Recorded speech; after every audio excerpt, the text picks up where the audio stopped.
জয় মা বললা, আমার মা সবার মা। তো আজকে ছিল 7 তারিখ শুক্রবার, মা বললার পুজো। তাই আমি আর বাবা সকাল সকাল রেডি হয়ে চলে গেছিলাম মা বললার কাছে।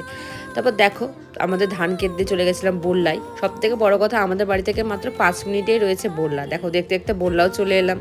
তারপর দেখো কত দোকান বসেছে, কত ভক্তের সমাবেশ বসে। তোমরা জানো দক্ষিণ দিনাজপুরের সবচেয়ে বড় মেলা হলো এই বললা মেলা।